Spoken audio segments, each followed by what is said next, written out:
잠언서 16장입니다. 잠언서 16장은 하나님께서 경영하시는 인생, 하나님께서 우리를 어떻게 경영하시는가, 이끌어 가시는가, 만들어 가시는가, 사업을 경영한다 그러죠. 하나님이 우리 인생을 어떻게 경영해 나가시는가, 이런 부분을 살펴볼 것인데요. 먼저 우리의 인생의 삶이 어떻게 경영되고 있는가. 첫 번째는 자기 인생이니까 자기 마음대로 경영을 할 수가 있습니다. 또 하나님의 뜻에 따라서 경영될 수가 있습니다. 물론 성경이 원하는 것은 우리가 하나님으로부터 창조되었고 하나님의 지혜와 총명대로 살기를 원하고 하나님의 뜻대로 살기를 원하기 때문에 우리의 인생 모든 것을 주께 맡겨서 하나님이 경영하게 하시는 것을 원하는 것입니다. 이제 그렇게 하기 위해서는 우리가 어떻게 해야 될 것인가 16장에서 살펴보겠습니다. 자, 1절부터 3절까지 함께 읽겠습니다. 마음의 경영은 사람에게 있어도 말의 응답은 여호와께로부터 나오느니라. 사람의 행위가 자기 보기에는 모두 깨끗하여도 여호와는 심령을 감찰하시느니라. 너의 행사를 여호와께 맡기라. 그러하면 내가 경영하는 것이 이루어지리라. 결론은 뭐예요? 너의 행사, 살아가는 모든 방법, 하고자 하는 모든 일을 여호와께 맡기라는 것입니다. 그런데 그 시작을 마음의 경영이라고 그랬어요. 그러면 하나님이 모두 맡긴다고 해서 하나님이 다 해주시느냐? 아니에요. 나와 하나님의 관계를 어떻게 갖느냐가 중요한 거죠. 그래서 마음의 경영은 사람에게 있어도, 그렇죠? 우리가 자신의 인생을 만들어 가요. 나는 장차 무엇이 되겠다. 그래서 여러분들이 학교를 다니고 공부하고 여러 가지 그 체험을 하는 인생 훈련이 모두 자기의 인생을 경영하기 위한 거예요. 그죠?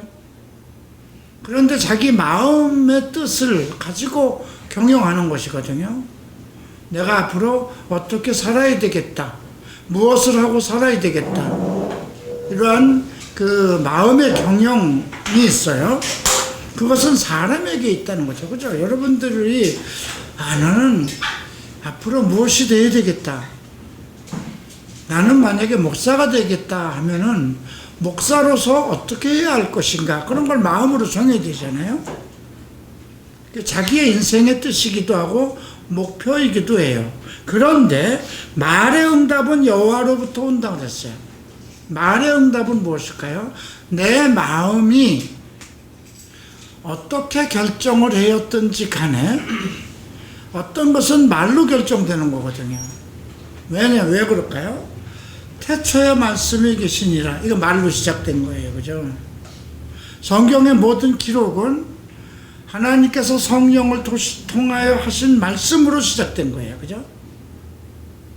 그래서 마음의 경영은 사람에게 있어도 어떤 자기 인생에 대해서 어떤 뜻을 이루기 위한 계획과 경영은 사람 자기 마음속에 있을지라도 어떤 것을 결정하는 것은 그 말의 응답은, 이 말은 뭐냐면, 주님 어떻게 할까요?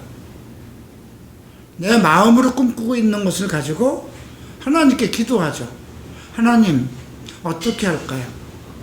이것을 해야 될까요? 말아야 될까요?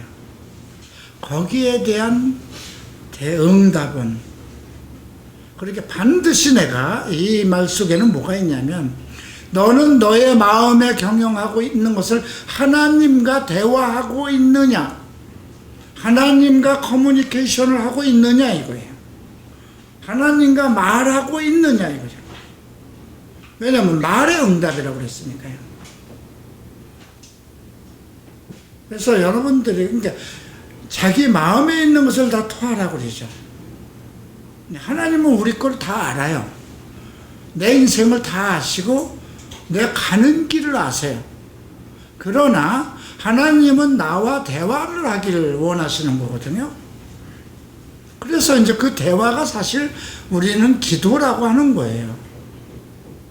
그래서 자기 인생을 이루고자 하는 어떤 그런 경영, 뜻이 있다면 그것은 하나님께 기도를 하라는, 하나님에게 물어보라는 거예요. 네가 결론을 내리지 말고, 네가 결정하지 말고. 그래서 하나님, 이거 내가 마음에 두고 있는 건데 이거 해야 될까요? 거기에 대한 응답은 여호와께로 나온다는 것입니다. 두 번째로 행위에 대해서 나옵니다.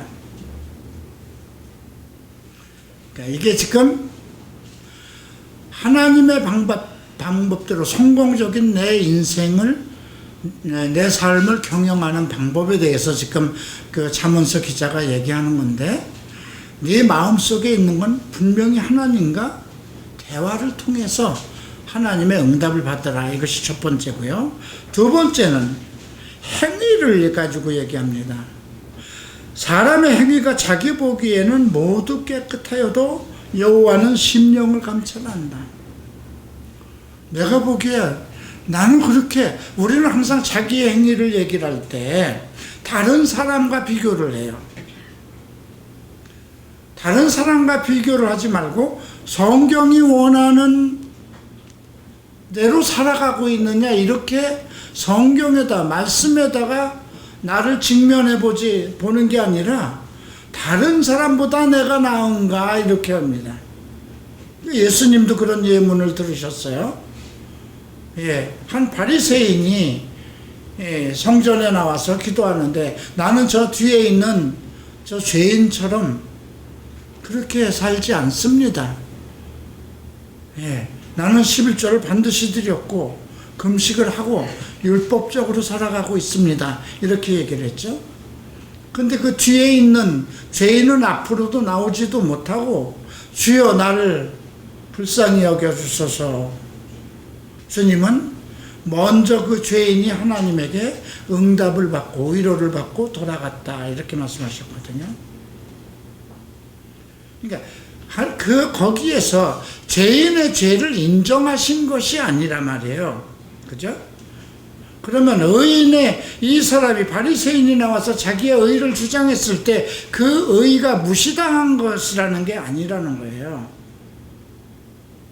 하나님은 모든 사람을 볼 때 그 외모를 취하지 않고 그 마음을 본다는 거예요. 그죠? 죄라는 건 타고날 때부터 똑같은 죄인이에요.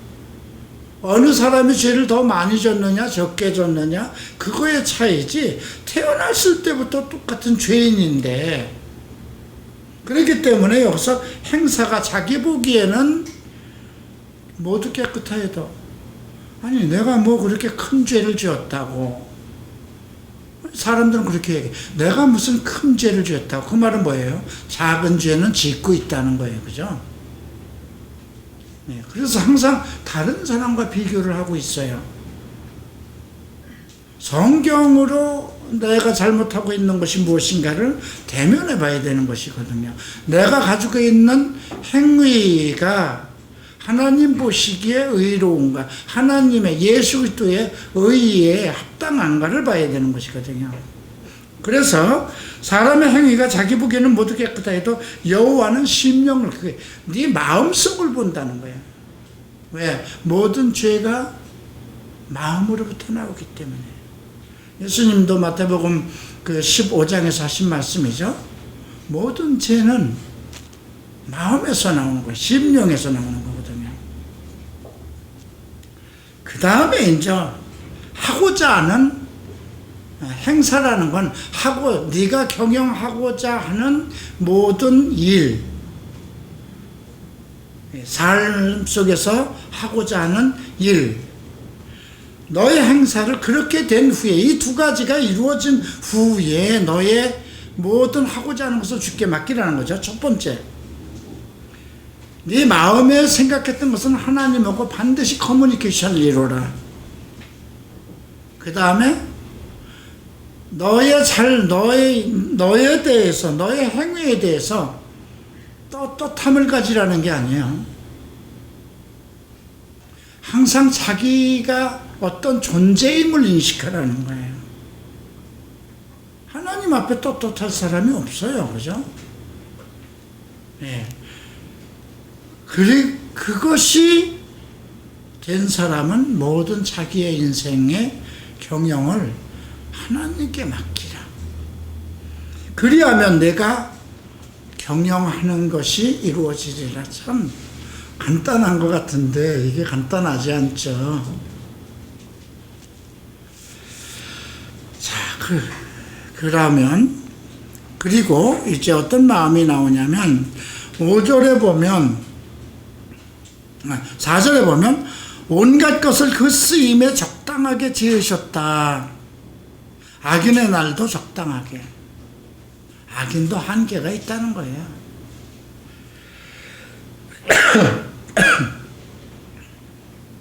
물론 마음이 교만한 자를 여호와께서 미워하시나니 피차 손을 잡을지라도 벌을 면치 못하리라.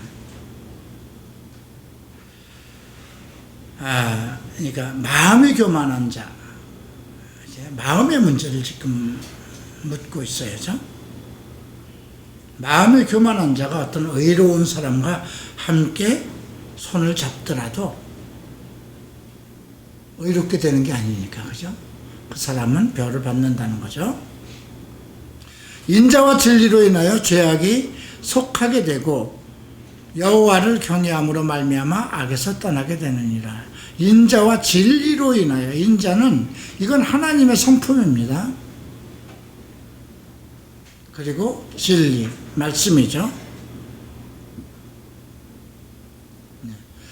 그러니까 우리 지금 여기서 요구하는 것은 우리의 어떤 모든 죄의 문제가 해결될 수 있는 것은 그분의 인자하신 사랑과 그분의 진리에 의해서, 진리라는 성경에 계획된 하나님의 모든 말씀이죠. 그리고 여호와를 경외함으로, 두려워함으로 악에서 떠나게 된다. 사람의 행위가 여호와를 기쁘시게 하면 그 사람의 원수라도 그와 더불어 화목하게 하시느니라. 참 이 말은 내 행위가 하나님을 기쁘게 한다면 서로 그 원수가 있다 하더라도 그 사람과 더불어 화목하게 만든다는 거죠. 자, 적은 소득이 공의를 겸하면 많은 소득이 불의를 겸한 것보다 난다. 적은 소득. 나는 비록 100만 원밖에 못 버는데 공의롭게 산다. 하나님의 의로움대로 산다. 어떤 사람은 300을 버는데 자기 먹을 거 먹고 즐기고 산다. 이렇게 생각하면 돼요. 그래서 작은 소득이 하나님의 의로움에 인정을 받을 수 있는 그 삶이 그렇게 인정을 받을 수 있다면 엄청난 돈을 번 사람들보다 더 나은 인생을 경영할 수 있다는 것입니다. 자, 그래서 이것은 지금 하나님의 우리 인생을 경영하는 방법의 그 여러 가지 내용들을 언급한 것이고요. 이제 두 번째 단락에선 그러면 우리가 마음의 경영을 하는 것은 보다 나은 삶, 보다 좀 그 세상 속에서 조금 지배적인 위치, 그러니까 지도자가 된다든가 보다 나은 삶, 다른 사람을 가리키고 리더할 수 있는 삶, 그게 이제 성공적인 삶으로 가는 거잖아요. 자, 그렇게 되기 위해서 어떻게 해야 되는가? 10절 봅니다. 하나님의 말씀이라고 말씀을 전제로 하고 있어요. 왕의 입술에 있은즉 재판할 때에 그의 입이 그르치지 아니하리라. 하나님께서 어떤 지도자를 세우면 그 지도자의 입에 하나님의 말씀을 두신다는 거예요. 이게 로마서 13장에도 나와요. 자, 로마서 13장 한번 볼까요?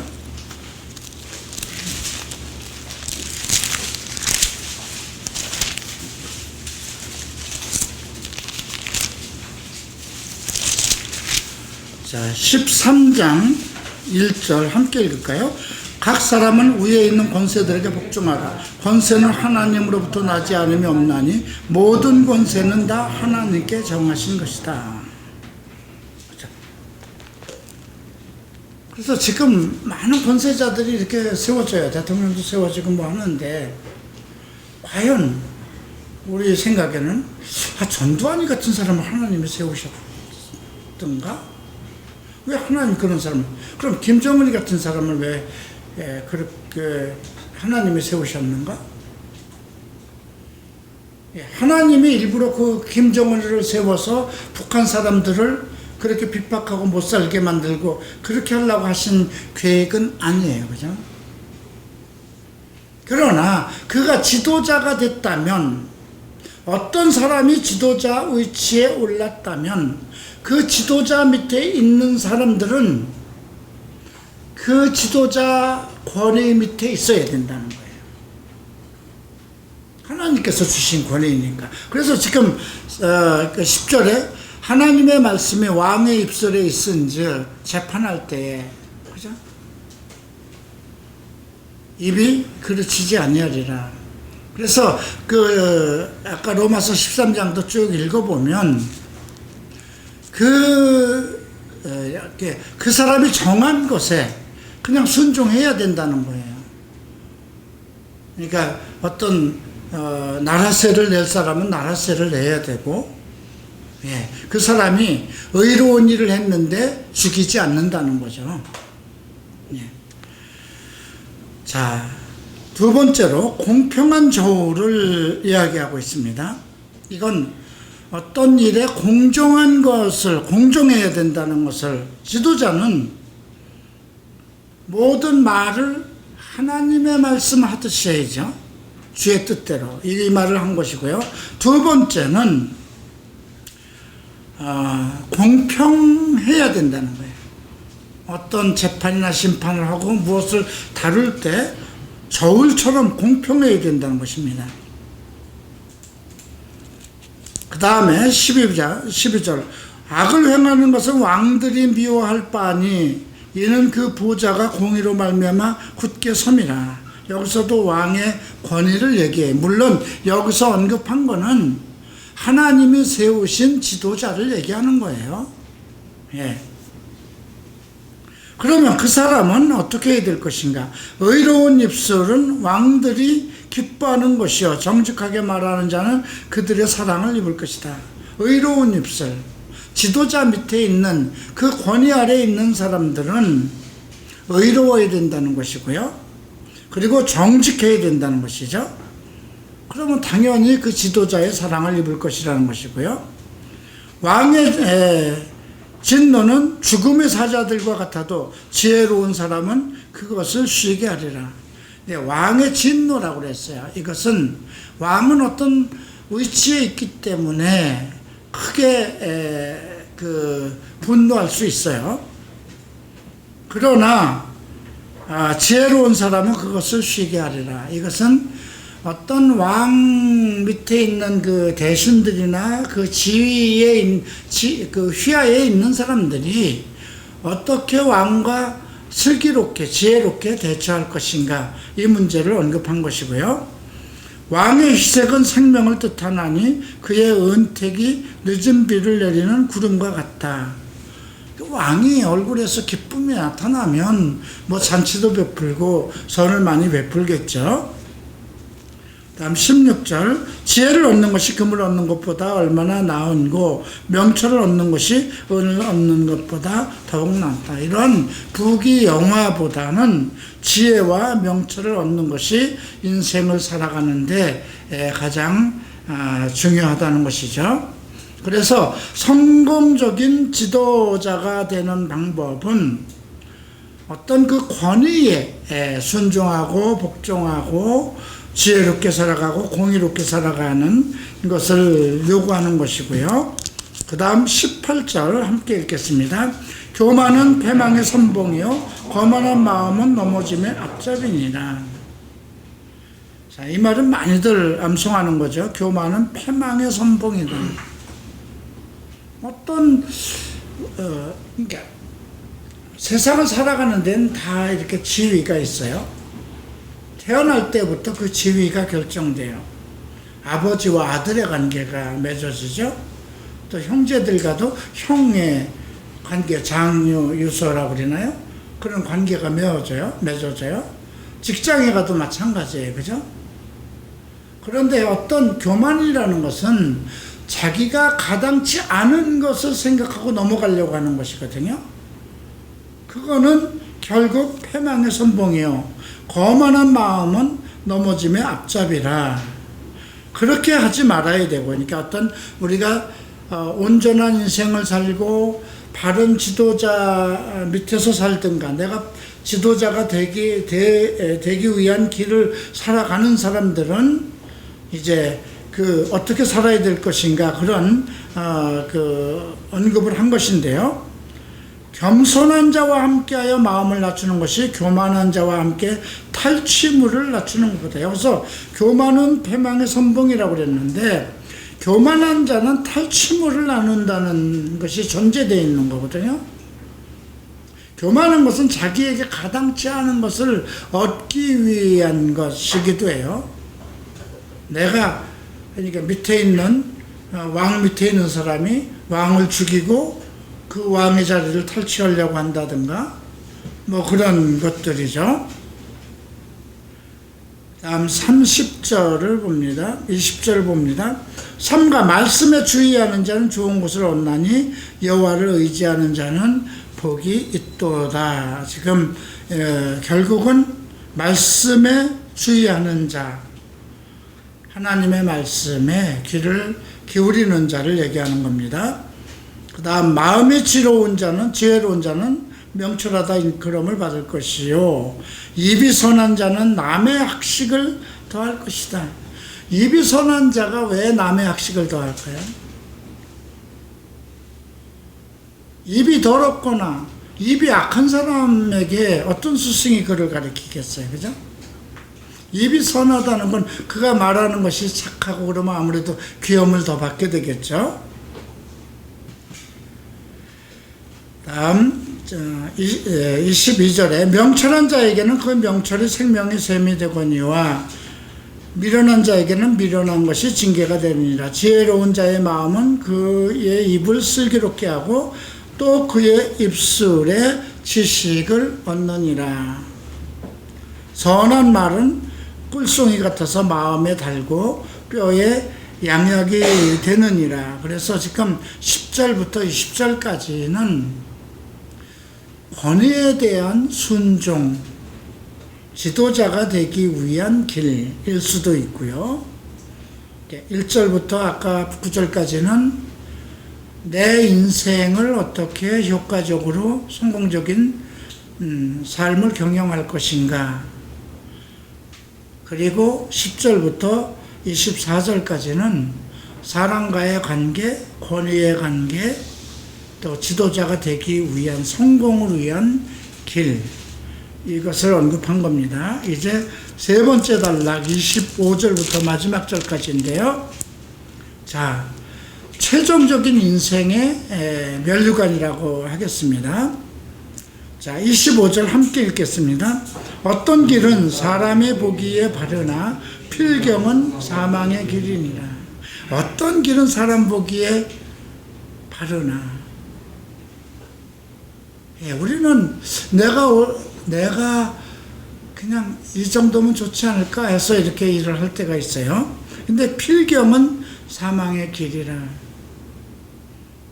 인생을 자기 마음이라도 자기 길을 자기가 선택하지 말라는 것입니다. 예수님이 하셨죠? 나는 길이요 진리요 생명이라. 그죠? 같은 말씀이에요, 이 말씀과. 예수 그리스도로 자기의 인생의 목표, 삶의 길을 선택하라는 뜻이고요. 그 다음에 이제 고되게 일하는 자는 식욕으로 말미암아 애쓰나니 그는 그의 입이 자기를 독촉함이라. 일이 많을수록 많은 걸 먹게 되잖아요. 그죠? 그렇게 많이 먹게 되는 것을, 먹는 것을 자기 식욕에 힘쓰는 이유가 무엇이냐면 그 입이 자꾸 넣어달라고 독촉을 하기 때문이다. 근데 이 말이 지금, 왜 어떤 길은 사람 보기에 바르나 이 말 다음에 언급되고 있냐면, 사람들은 어떤 자기가 먹고 싶은 것을 막 그냥 입이 요청하는 대로 막 먹듯이 어떤 전체적인 하나님의 계획이나 그러한 선한 뜻을 생각하지 않고 자기가 하고 싶은 것은, 그죠? 자기의 욕망대로 살아간다는 거예요. 자기의 욕정대로 살아간다는 거예요. 육신의 정욕, 안목의 정욕, 인기승의 자랑이라 이렇게 바울은 얘기하고 있죠. 그다음 불량한 자는 악을 꾀하노니 그 입술에는 맹렬한 불 같은 것이 있다. 불량한 자, 자기가 돈을 벌기 위해서 수단과 방법을 가리지 말고 일해야 되겠다 하는 그런 생각을 갖지 말라는 거고요. 패역한 자는 다툼을 일으키고 말장이는 친한 것을 이간하느니라. 패역한 자가 되지 말라는 거죠. 말로 다툼을 일으키고 사람들을 이간시키지 말라는 것입니다. 강포한 사람은 그 이웃을 꾀어 좋지 아니한 길로 인도하니라. 왜 좋지 않은 길로 인도할까요? 그 사람을 망하게 하는 거죠. 눈짓을 하는 자는 패역한 일을 도모하여 입술을 닫는 자의 악한 일을 이루느니라. 패역한 일, 눈짓을 행하는 어떤 사람들을 나쁜 길로 이끌어가는 것을 얘기하죠. 자, 31절에 아주 흥미로운 말이 나옵니다. 백발은 영화의 면류관이라 공의로운 길에서 얻는다. 이 말을 지금 아까 제가 25절부터는 인생의 면류관, 최종적으로 정말 자기의 인생을 성공된 인생, 정말 내가 잘 살았구나, 정말 내 인생이 아름다웠구나, 그런 인생을 마치기 위해서는 자기의 길로 가지 말고 하나님의 길로, 하나님의 뜻대로 가라는 뜻이고요. 그렇게 해서 최종적으로 공의로운 길에서 얻는다고 그랬잖아요.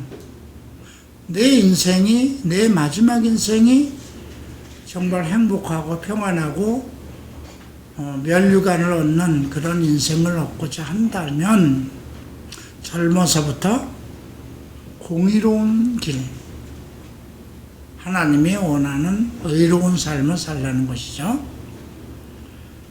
그리고 이제 노하기를 더디하는 자는 용사보다 낫고 자기의 마음을 다스리는 자는 성을 빼앗는 것보다 낫다. 네.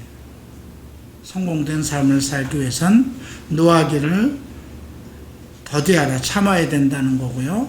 자기 마음을 다스릴 줄 알아야 된다는 것입니다. 그러니까 이거는 백발의 영화의 면류관을 얻기 위한, 공의로운 삶에 살기 위한 방법 중에 노하기를 더디하고 자기 마음을 다스리라는 것입니다. 그 다음 33절 함께 읽을까요? 제비는 사람 뽑으나 모든 일을 작정하기는 여호와께 있느냐. 지금 이것은 1절과 마찬가지죠. 마음의 경영은 사람에게 있어도 말의 응답은 여호와께로 있다. 그죠? 똑같은 말입니다. 제비를 뽑으나, 사람은 자기가 어떤 것을 좋게 보이고 제비를 뽑듯이 한다는 거죠. 그래서 이스라엘 백성들에게는 둠빔, 우림과 둠빔이라는 걸 둬서 흰돌과 검은 돌을 제사장의 품속에 있어서, 그래서 어떤 일을 중요한 것을 결정할 때 거기서 흰돌을 뽑으면 하나님께서 승인한 것이고 검은 돌을 뽑으면 이제 하나님께서 반대하신, 그렇게 결정을 했거든요. 그러니까 사람이 어떤 제비를 뽑는다 그래도 모든 일을 작정하기는, 결국 이 16장은 성공적인 삶, 최종적으로 백발의 영화를 누리게까지 가는 성공적인 공의로운 삶은 어떻게 살아야 되는 것인가, 여기에 대한 말씀입니다. 자, 이제 17장을 보시겠습니다.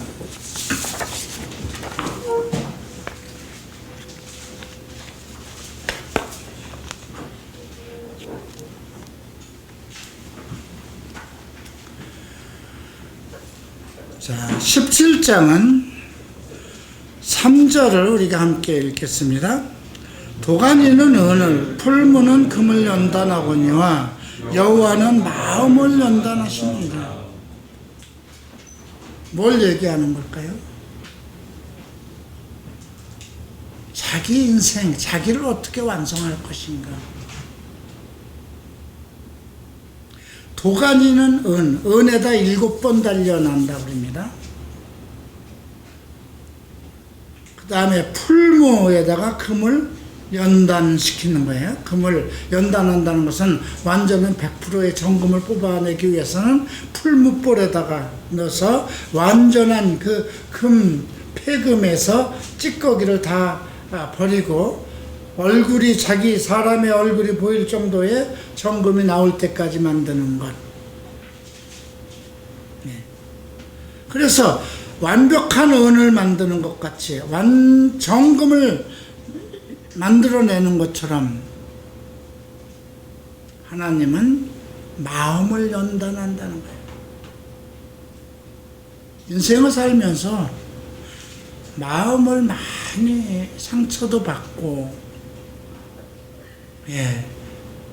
그 마음을 단련하지 않으면 죄성을 가지고 있는 사람이기 때문에 그 죄성대로 살죠. 한번 마태복음 15장 다시 한번 펴보겠습니다.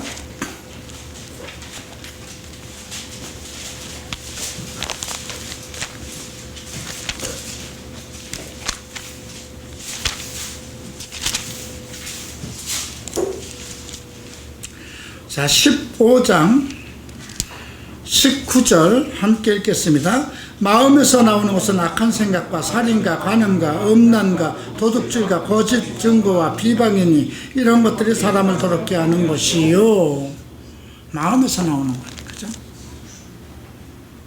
우리는 태어날 때부터 죄성을 가지고 있기 때문에 누가 이 죄를 가르치지 않아도 육신의 정욕, 안목의 정욕, 이승의 자랑, 자기가 원하는 대로,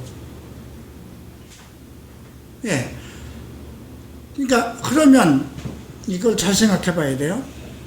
에덴 동산에 있던 아담과 하와는 우리처럼 마음에 죄성을 가지고 있었느냐? 아니에요.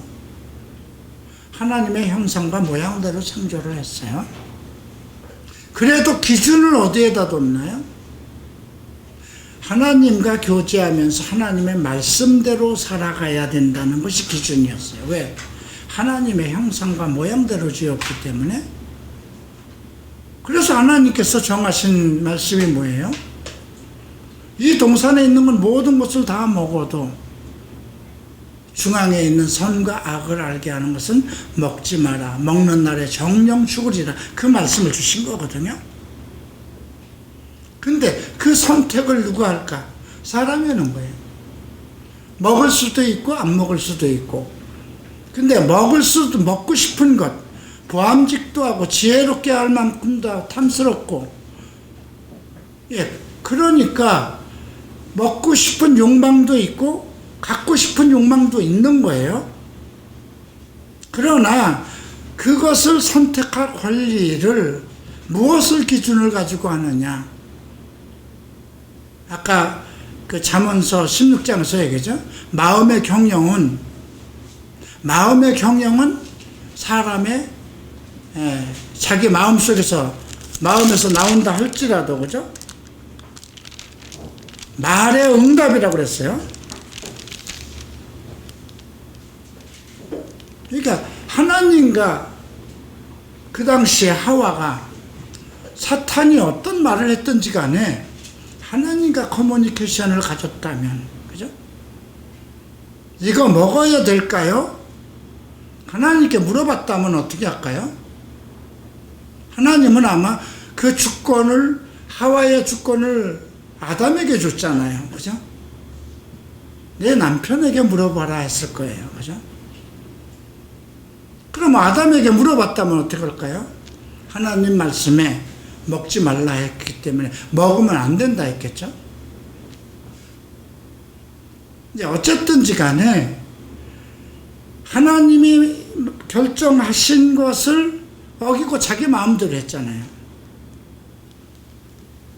그렇기 때문에 우리가 지금 이 오늘 17장 이 말씀을 보면서 여호와는 마음을 연단한다.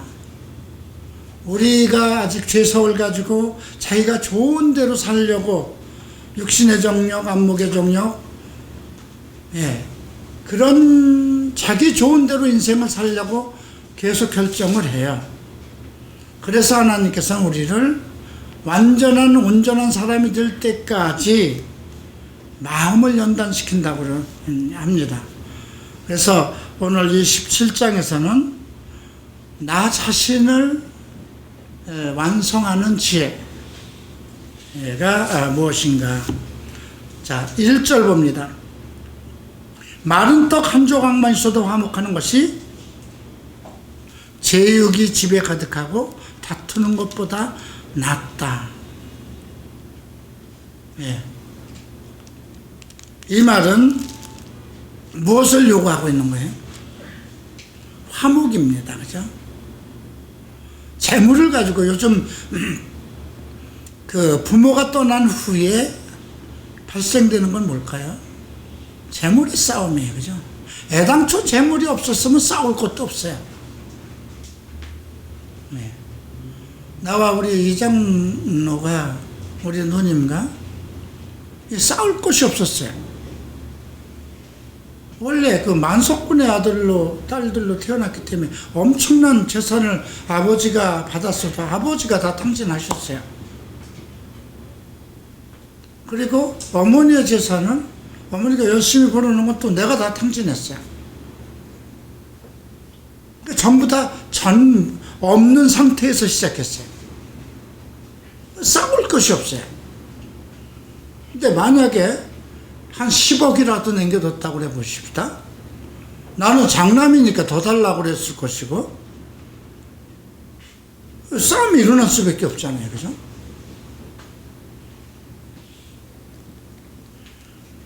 그래서 지금 재물로 다툼이 일어나지 않게 하라는 거죠. 화목한 것을 이루게 하라는 거죠. 그러니까 우리가 신약에서도 주님께서도 재물은 우상 숭배라고 그랬어요. 아마 여러분들 집안에도 부모님들의 형제들이 다툼이 일어나는 것은 반드시 재물 때문에 일어나거든요. 그것보다 화목한 것이 그 집안에 뭐 여러 가지 재물이 가득한 것보다 낫다는 거죠. 두 번째로, 슬기로운 종은 부끄러운 것을 짓을 하는 주인의 아들을 다스리겠고 또 형제들 중에 유업을 나누어 얻으리라. 슬기로운 종, 부끄러운 짓을 하는 주인의 아들을 다스리겠고, 그죠? 이 말은 어쩌면 목사들에게 하는 것일 수도 있어요. 하나님의 어떤 청지기로서의 직무겠죠. 그러면 부끄러운 짓을 하는 아들들, 부끄러운 짓이면 모를까요? 음행을 하든가 동성애 짓을 하든가 도둑질을 하는 자들인가. 그들을 다스리겠고 형제들 중에서 유업을 나누어 얻으리라. 형제들 속에, 종이 어떻게 형제들 속에서 유업을 얻나요? 이게 그럴 수 있었던 사건이 있었어요. 아브라함의 종, 그죠? 아브라함의 종이, 아브라함이 자식이 없을 때 엘리에셀을 내 종으로 삼겠습니다. 내 상속자로 삼겠습니다. 그렇게까지 그 아브라함은 하나님께 말씀했던 일들이 있죠. 자, 4절을 봅니다. 악을 행하는 자는 사악한 입술이 하는 말을 잘 듣고 거짓말하는 자는 악한 혀가 하는 말에 귀를 기울인다. 그죠? 그 나물에 그 밥이라는 거예요. 그죠? 자, 가난한 자를 조롱하는 자는 그를 지으신 주를 멸시하는 자요. 사람의 재앙을 기뻐하는 자는 형벌을 면치 못할 것이다. 가난한 자를 조롱하는 자. 어떻게 저렇게 못 살 수 있을까? 왜 저렇게 못 살까? 하나님께서는, 그죠? 우리가 누가복음 16장인가요? 언급돼서 나오죠? 부자와 거지 나사로 얘기가 나옵니다. 예. 부자는 정말 지옥에 들어가서 물 한 방울이라도 좀 혀에다 좀 서늘하게 해주기를 원하는 그런 고통을 받고 있는데, 예, 거지 나사로는 아브라함 품에서 평안함을 누리고 있죠. 예. 자, 이제 6절 봅니다. 손자는 노인의 면류관이요 아비는 자식의 영안이라. 손자를 왜 노인의 면류관이라고 했을까요? 아비는 자식의 영안. 이게 손자가 노인의 면류관이라고 그러네. 노인들이 손자를 얻는 것이, 예, 참 죽기 전에 손자를 하나 봤으면 좋겠다 하는 그런 절망이 있겠죠. 그런데 아비는 자식의 영원이라. 아비가 잘 되면 자식도 잘 되는 거죠.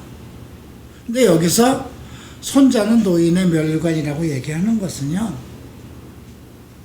이 아들과 손자가, 아들이 영화로운 위치까지, 자식의 영화로운 위치까지 갈 수 있었던 건 선하게 잘 살았다는 거예요. 그래서 그런 아들이 낳은 손자는, 그것을 보는 노인, 할아버지는 얼마나 행복할까요? 그죠? 다음 7절 보면, 지나친 말을 하는 것도 미련한 자에게 합당하지 아니하거든 하물며 거짓말하는 것이 존귀한 자에게 합당하겠느냐. 미련한 자가 지나친 말을 하는 것도 미련한 자에게 합당하지 않은데, 거짓말하는 것이 존귀한 자에게, 세상에서 존귀받는 자가 거짓말한다면 이건 말이 안 되는 거 아니냐. 그 사람의 존귀를 하나님께서 주신 것인데, 그 존귀한 자가 거짓말을 한다는 건 말도 안 되지 않느냐 이 말이죠. 가당치 않은 건. 뇌물은 그 임자가 보기에 보석 같은즉 그가 어디로 향하든지 형통하게 하느니라.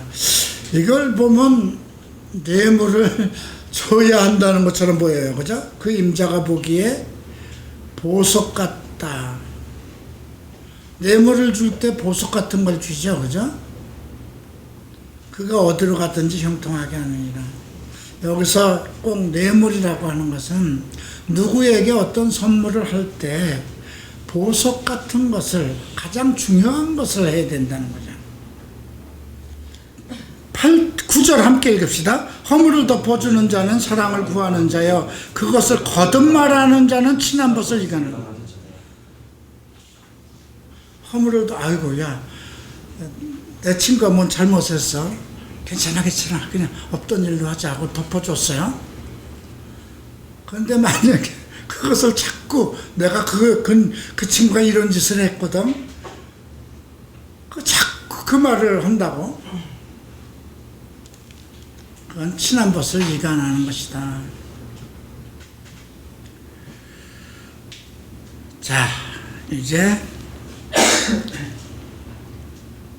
11절 봅니다. 악한 자는 반역만 힘쓰나니 그러므로 그에게는 잔인한 사자가 보냄을 받으리라. 악한 자는 반역이라는 건 뭐예요? 상대를 죽이고 자기가 그 위치를 빼앗으려고 하는 것이죠. 반드시 잔인한 사자가 보냄을 받으리라는 뜻이고요. 자, 14절에 이런 말이 나옵니다. 다투는 시작은 뚝에서 물이 새는 것 같은즉 싸움이 일어나기 전에 시비를 그칠 것이니라. 다투는 시작, 뚝에서 물이 새는 것 같기 때문에 빨리 해결하지 않으면 안 된다는 것입니다. 예, 우리가 분을 내어도 죄를 짓지 말고 이런 말씀도 있죠. 예, 그 말은 분을 안 낼 수는 없다는 거예요. 그냥 빨리 해결하라, 그런 뜻이죠. 자, 17절 함께 읽을까요? 친구는 사랑이 끊어지지 아니하고 형제는 위급한 때를 위해서 남느니라. 위급한 때 친구가 도와주지 않습니다. 친구는 서로 사랑을 나눕니다. 그래서 친구를 만나면 세상 말로는 뭐를 나눈다고 그래요? 술잔을 나눈다고 그러죠. 형제는 위급한 때를 위하여는, 요즘엔 얄짤없습니다. 형제가 더 무섭습니다. 예. 형제 중에 한 사람이 망하면 예, 오는 것도 싫어한다고 그러죠. 자, 19절, 다툼을 좋아하는 자는 죄과를 좋아하는 자여 자기 문을 높이는 자는 파괴를 구하는 것이다. 다툼이 나왔고요. 마음이 굽은 자는 복을 얻지 못하고 혀가 패역한 자는 재앙을 얻는다. 마음의 문제와 혀의 문제를 언급하고 있습니다. 자, 22절 함께 읽읍시다. 마음의 즐거움은 양약이라도 심령의 근심은 뼈를 마르게 한다. 심령의 근심을 한번 해봤습니다. 마음의 즐거움은 양약, 모든 것을 다 치유할 수 있는 마음의 기쁨을 가져야 되는데 심령이 상한다는 건 뭘까요?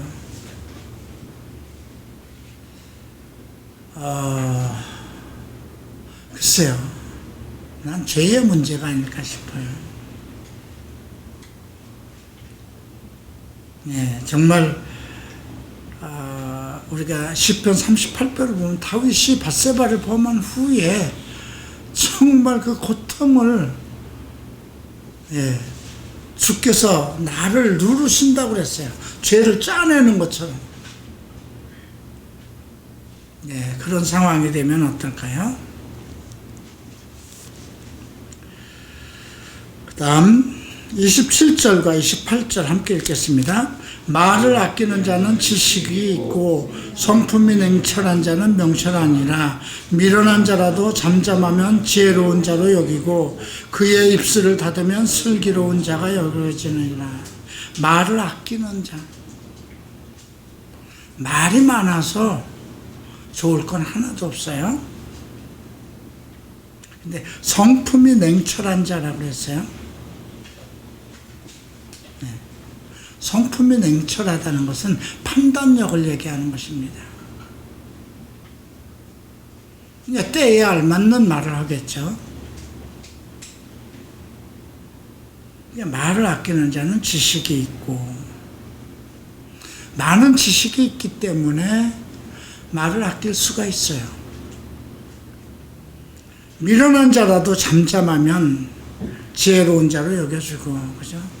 말이 좀 미련한 자라도 말이 없으면, 예, 지혜로운 자로 여겨질 수 있고, 그의 입술을 닫으면 슬기로운 자로 여겨져.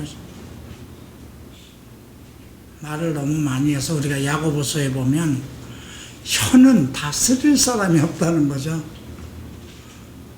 자기 혀를 제어하는 사람은 정말 슬기로운 사람이죠. 그래서 17장은 자기를 정말 하나님의 뜻 가운데로 온전하게 이 세상에서 성공한 자로 완성하는 지혜에 대해서 언급됐습니다.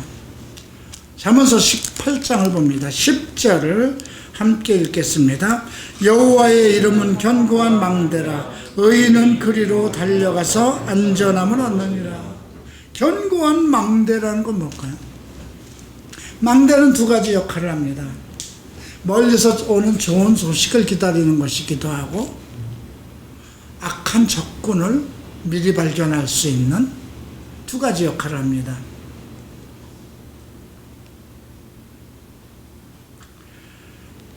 또 12절 함께 읽읍시다. 사람의 마음에 교만은 멸망의 선방이요 겸손은 존귀의 길잡이라. 오늘 이 18장은 실패와 성공의 조건이라고 할까요? 그래서 여호와의 이름은 견고한 망대라.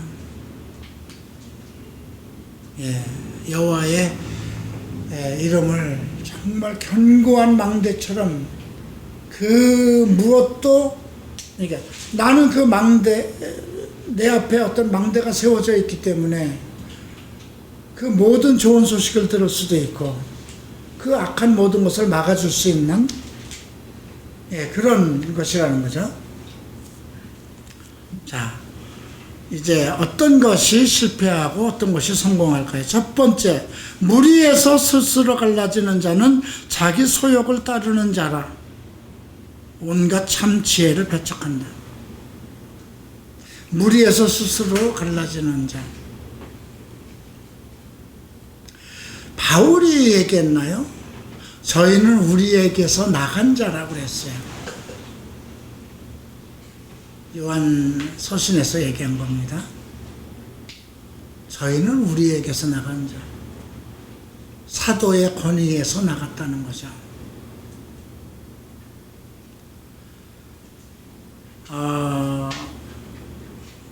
니골라 집사가 있었어요. 계시록에서도 하나님께서 나는 니골라당을 미워한다 이렇게 했죠. 그런데 그가 사도행전 6장을 보면 7 집사 중에 하나였어요. 성령의 충만함을 받은 사람이에요. 그런데 왜 그가 나갔는지, 그 사도들 무리에서 나갔는지 왜 나갔을까요?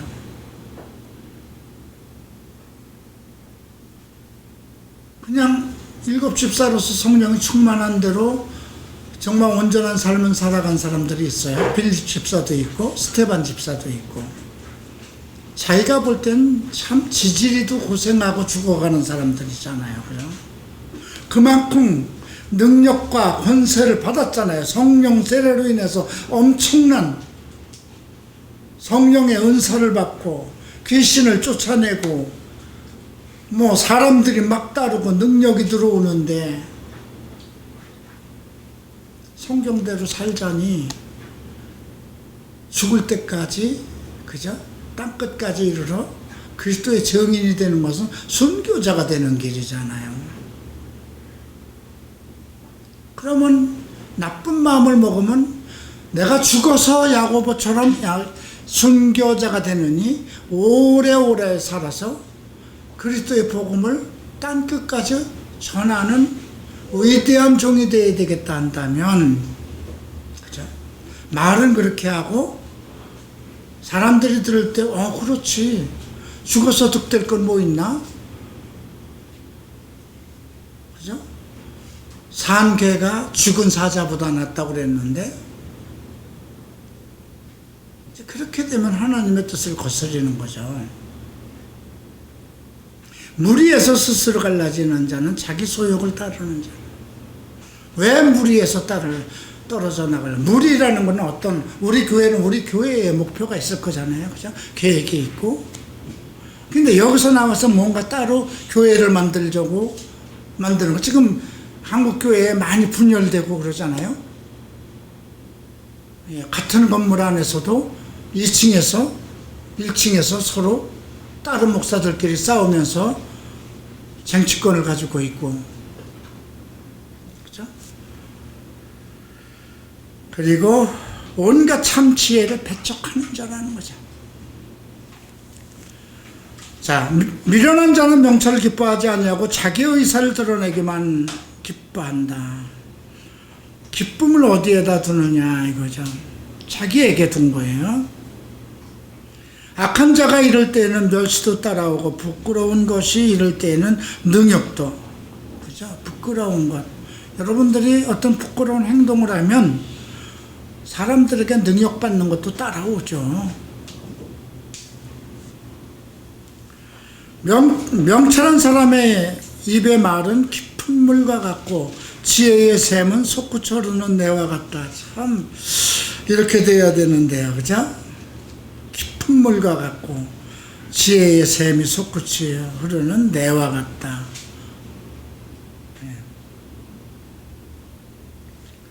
다음 이제 8절 같이 읽읍시다. 남의 말하기를 좋아하는 자의 말은 별식 같아서 뱃속 깊은 데로 내려가는 일. 참 남이 말할 때 참 재밌어요, 그죠? 참 재밌어요. 근데 그 옆에서 누가 내 말을 하면 되게 속상해요. 그냥 속 터지고 죽이고 싶죠, 그죠? 누가 내 말을 하면 그 말을 간접적으로 듣기만 해도 그냥 분노가 일어나서 막 죽일 놈 살릴 놈하고 원수 삼으려고 그러는데, 나는 다른 사람들과 함께 남의 말을 막 쏟아놓고 막 즐기죠. 참 이게 사람의 속성이에요. 별식과 같다고 그랬어요. 뱃속 깊은 데로 내려간다.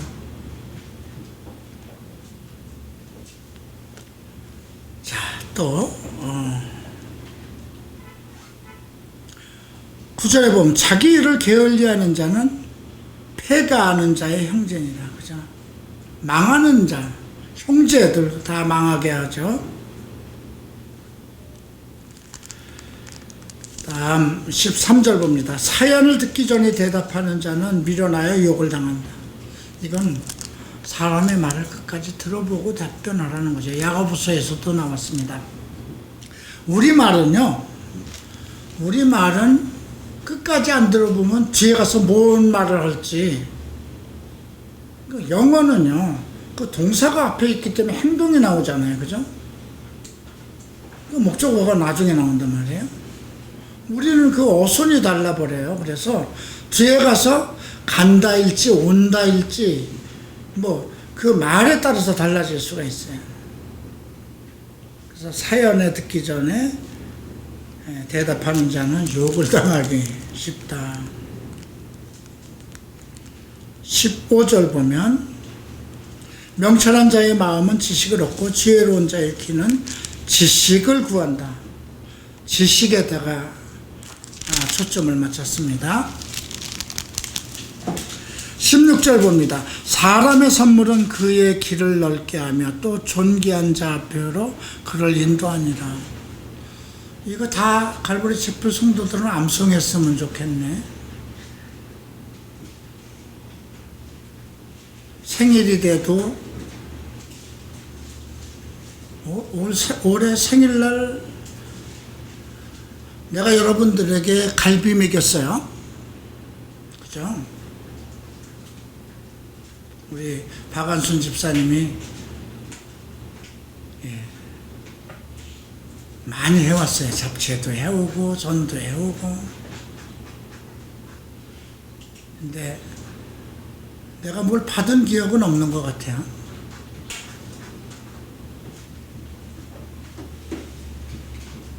아마 내가 받은 기억이 없는 것은 아마 여러분들이 왜 선물을 안 했을까 생각을 했어요. 내가 선물 같지 않은 선물은 하지 말라고 그랬기 때문에. 그죠? 넥타이 쪼가리 가져오지 마라. 양말 쪼가리 가져오지 마라.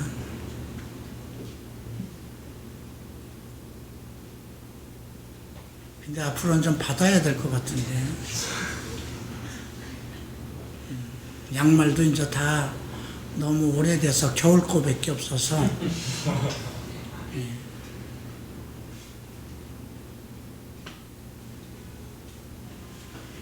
자, 그건 잡담이고요. 선물은 그의 길을 넓게. 아까 근데 그 얘기도 뇌물이 나왔는데 보석 같은 거라고 그랬어요. 그죠? 선물도 선물 같은 거야. 내게 필요 없는 거 갖다 주면 그거는 선물이 아니라 쓰레기예요. 나는 그대로 갖고 주고 있는 게 많아요. 그리고 이걸 누구에게 줄까 하고 그 받을 만한 사람이 오기를 기다리는 사람도 있어요. 그러니까 선물을 주려면 이혼아가 좋아할 선물을 갖다 주세요. 그죠? 가장 좋아할 게 뭘까요? 응? 현금보다 더 좋아하는 건 뭘까요? 상품권은 싫어. 그럼 꼭 물건 사야 되잖아. 금 100g 1g은 싫어. 1g은 나도 살 수 있는데 뭘 선물까지 받으려고 그래. 100g 요즘 1,000만 원 하나? 내가 우리 재수 씨한테 금 100g 선물했습니다. 우리 이장로 결혼기념일날. 왜 그랬을까요? 그들이 결혼할 때 내가 하나도 해준 게 없어요. 그게 마음이 아파요. 그러니까 안 받으려고 그래서 그냥 가지고 있다 딸 주세요. 근데 그 금이 그때 650만 원이었는데 오르고 해서 지금 1,000만 원 돈 한대요. 한 3,000만 원까지 금값이 올라줬으면 좋겠어요. 자, 20절 함께 읽읍시다. 사람은 입에서 나오는 열매로 말미암아 배부르게 되고 곧 그의 입술에서 나는 것으로 말미암아 만족하게 되느니라. 입에서 나오는 열매라고 그랬어요. 남을 칭찬해주고 선한 말, 지혜로운 말, 하나님의 말씀을 많이 전달해주면 좋겠죠. 또 21절에 보면 죽고 사는 것은 혀의 힘에 달렸나니 혀를 쓰기 좋아하는 자는 혀의 열매라는 것은요, 심고 가꾸고 거두는 거예요. 그러니까 입의 열매가 정말 선하고 아름답고 좋은 열매를 맺기 위해서는 그만큼 그 말을 훈련해야 되는 거거든요. 그래서 입에서 나오는 열매라는 건 그 사람이 어떤 마음을 가지고 어떻게 살아가면서 그 자기의 말을 다스리고 제어했느냐, 이런 것이기도 하고요. 근데 죽고 사는 것에 혀의 힘에 달렸나니 혀를 쓰기 좋아하는 자는 혀의 열매를 먹이리라. 혀 쓰기를 좋아하는 사람이 혀의 열매란 뭘까요? 사망의 열매예요. 그죠? 말을 너무 잘못해서, 혀를 쓰는 것을 잘못해서 나타나는 거죠. 자, 22절 함께 읽읍시다. 아내를 얻는 자는 복을 얻고 여호와께 은총을 받는 자니라. 자, 이거 결혼 꼭 해야 되겠죠, 여러분? 아내를 얻는 자는 그냥 복을 얻는다고 했습니다. 다음 24절. 많은 친구를 얻는 자는 해를 당하게 되거니와. 친구가 많으면 뜯기는 것도 많아요. 그죠? 예, 보태주는 친구가 더 많을 것 같아요. 뜯겨지는 친구가 더 많을 것 같아요. 보태주는 친구는 많지 않아요. 예. 그런데 어떤 친구는 형제보다 친말해요. 친구를 많이 두라는 말인지 이거는 적게 두라는 건지 모르겠지만 좋은 친구를 두라는 거예요. 욥의 친구들 보세요. 참 욥이 잘 살 때 늘 같이 와서 먹고 자고 즐기고 하던 친구들이 욥이 정말 환난을 당할 때 와서 염장 지르는 말이나 하죠. 야, 네가 죄가 없으면 왜 그렇게 했냐? 그냥 쌀쌀 빌고 하나님한테 용서를 구해야지. 네가 무슨 죄 없는 사람이라고 그렇게 고개를 뻣뻣이 드느냐? 그런 말만 하잖아요. 그죠? 자, 19장 갑니다. 자, 이제 이거는 자, 20절부터 함께 읽읍시다. 사람의 마음에는 많은 계획이 있어도 오직 여호와의 20장 다시 너는 권고를 들으며 훈계를 받으라. 그리하면 내가 필경은 지혜롭게 되리라. 자, 이 말은 이 19장 전체 속에서 우리가 발견할 수 있는 것은 망하지 않는 비결이라고 생각하면 돼요. 네. 자, 1절 봅니다. 가난하여도 성실하게 행하는 자는 입술이 패역하고 밀어나는 자보다 낫다. 지식이 없는 소원은 선하지 못하고 발이 급한 사람은 잘못 가느니라. 지식이 없는 소원이라는 건 뭘까요? 그냥 허망되기 자기 꿈만을 요구하는 거잖아요. 그죠? 지식이 있다는 것은 하나님에 대한 것도 알고 나 자신도 알고 세상도 아는 그런 사람이기 때문에 자기가 하나님께 바라는 소원이 합당하겠죠. 발이 급한 사람은 성급하게 무엇을 하려고 하는 사람을 얘기하는 것이고요. 4절 봅니다. 재물은 많은 친구를 더하게 하나 가난은 한즉 친구가 끊어진다. 가난한 사람을 누가 좋아하겠어요. 그죠? 재물은 많은, 근데 그 복음서에는 재물은 우상숭배라 했는데, 그죠? 근데 만약에 돈도 많고 예수도 잘 믿고 그러면 좋지 않을까 싶은데요. 어쨌든 재물은 많은 친구를 더하게 되나, 그죠? 재물이 많으면 친구가 많이 모이죠. 가난은 형제도 다 떨어져 나가는 것이고요. 다음 11절 함께 읽겠습니다. 노하기를 더도하는 것이 사람의 슬기요 허물을 용서하는 것이 자기의 영광이다. 여기도 보면 이게 복음적이에요. 노하기를 더디하라. 에베소서에 나오는 말씀이죠. 그리고 허물을 용서하라. 형제의 죄를 용서하지 않으면, 허물을 용서하지 않으면 너의 허물도 용서하지 않겠다 한 것이 주님의 말씀이었죠. 자, 19절 함께 읽겠습니다. 노하기를 명렬히 하는 자는 벌을 받을 것이라.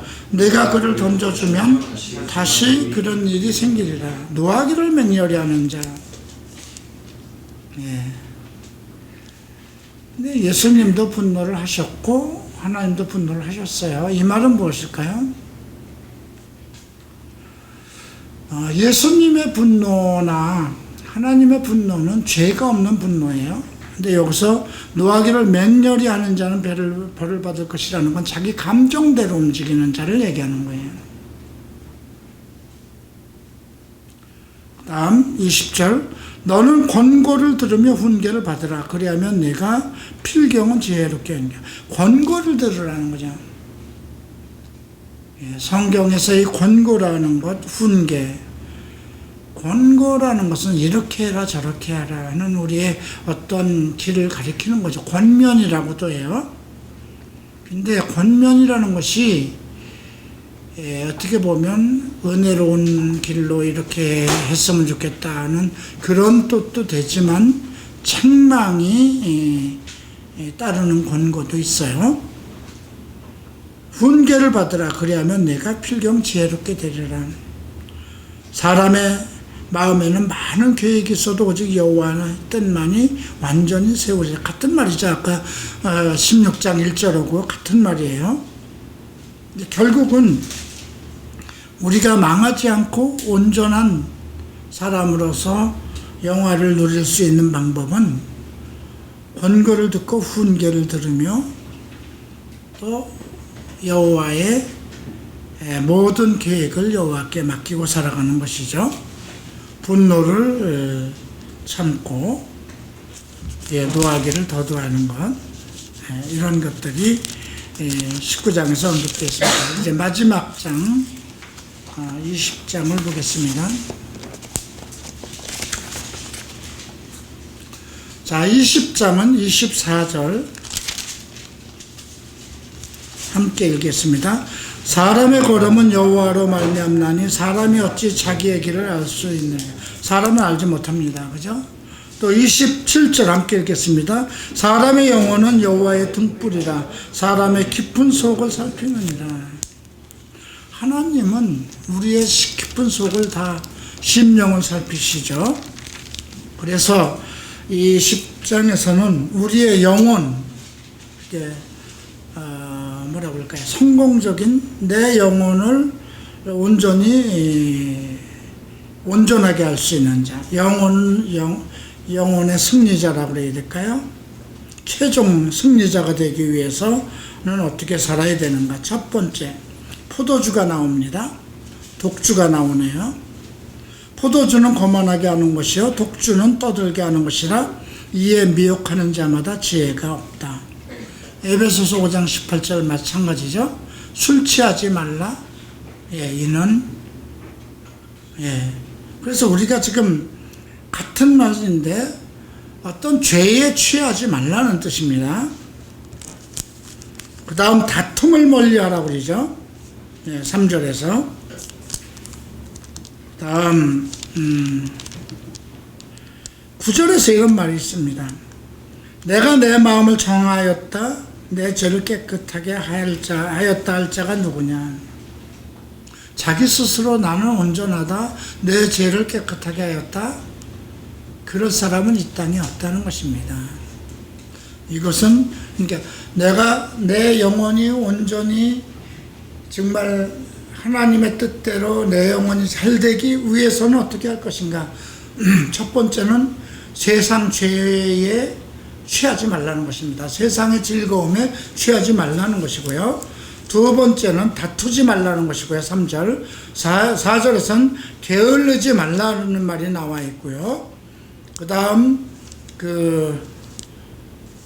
자기 스스로 자기가 내 마음은 나는 온전한 사람이다 이렇게 자랑하지 말라는 것입니다.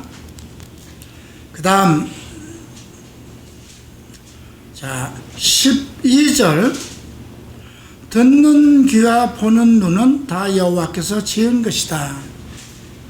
이 말은 무엇일까요? 네가 무엇을 보고 무엇을 들을 것인가 스스로 조심하라는 거죠. 마가복음 4장 씨 뿌리는 비유에서도 나옵니다. 무엇을 들을 것인가 스스로 조심하라. 그 다음 13절 잠자기를 좋아하지 말라. 빈궁하게 될까 두렵다. 게을르지 말라는 것이고요. 그 다음 18절 경영은 의논함으로 성취하나니 지략을 베풀고 전쟁할지니라. 경영은 의논함으로 성취. 어떤 일을 할 때는 서로 의논해서 하라는 것이야. 독단적으로 하지 말라는 것입니다. 19절 두루다니며 험담하는 자는 남의 비밀을 누설하나니 입술을 벌린 자를 사귀지 말라. 말 많은 자, 남의 말하는 자 사귀지 말라는 겁니다. 다음 20절 함께 읽읍시다. 자기 아비나 어미를 저주하는 자는 그의 등불이 흑암 중에 꺼짐을 당하리라. 이거와 반대되는 말은 에베소에서 뭐라고 그러나요? 에베소서 6장에 하는 말씀이죠. 뭐라고 되어 있어요? 부모에게 부모를 공경하라. 이에서 너희가 장수하고 잘 될 것이다. 근데 여기 자기 어미야 자기 아버지를 저주하는 자. 이 말은 뭘까요? 나는 왜 이렇게 못난 아버지 어머니 밑에서 태어났을까? 그거는 자기 부모만을 욕되게 하는 게 아니라요. 나를 창조하신 그 어머니 아버지를 통해서 나를 지으신 하나님을 원망하는 것이기도 하거든요. 그래서 여러분들 그냥 부모를 공경하는 걸로 이 땅에서 잘 되고 장수하는 비결이라고 할 때 여러분들 어떻게 잘할 것인가? 정직하고 바라고 성경이 원하는 사람이 되면 돼요. 부모의 근심이 되지 않고 부모의 기쁨이 되는 아들이 되면 되겠죠. 자, 그 다음 24절 함께 읽읍시다. 사람의 걸음은 여호와로 말미암나니 사람이 어찌 자기 길을 알 수 있으랴. 우리는 우리 길을 알지 못합니다. 그래서 내 모든 길을 여호와께 맡기라. 아까 16장에서 언급되어 있고요. 그다음 27절 함께 읽겠습니다. 사람의 영혼은 여호와의 등불이라 사람의 깊은 속을 살피느니라. 예, 우리의 영혼이 여호와의 등불이라고 합니다.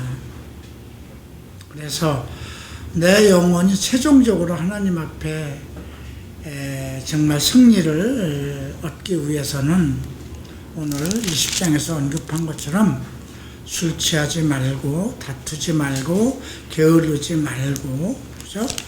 교만해서 내 마음을 자기 스스로 결정하고 나는 죄 없는 사람이다 스스로 말하지 말고, 예, 그리고 무엇을 볼 것인가 무엇을 들을 것인가 스스로 삼가야 되고요. 어떤 일을 할 때 사람들과 의논해야 되고요. 또 많은 사람들 속에서 두루다니면서 험담하지 말고 부모를 저주하지 말고 공경해야 될 것이고요. 예, 그리고 모든 일에서 하나님의 뜻대로 살아가는 자가 되어야 되겠습니다. 오늘 지금 16장부터 20장까지 우리가 살펴본 모든 말씀은 참으로 매우 중요한 말씀들만 있었습니다. 여러분들 오늘 특별히 16장과 20장 말씀은 다시 한번 그 중요한 부분을 이렇게 하이라이트 해가면서 마음에 두시기 바랍니다. 기도합니다. 존귀하신 주님, 주의 은혜를 감사합니다. 우리가 주의 말씀대로 살고자 노력합니다. 오늘 우리가 배운 이 모든 말씀으로 나를 가리키소서. 모든 성경에 기록되어 있는 말씀으로 나를 가리키시고 나를 권고하시고 책망하시고 나로 하여금 그리스도의 기쁨을 갖게 하는 자, 또 부모를 공경하는 자, 또 모든 매사에서 하나님의 인도함을 받는 자, 그러한 성공된 삶을 누리게 하소서. 예수 이름으로 기도합니다.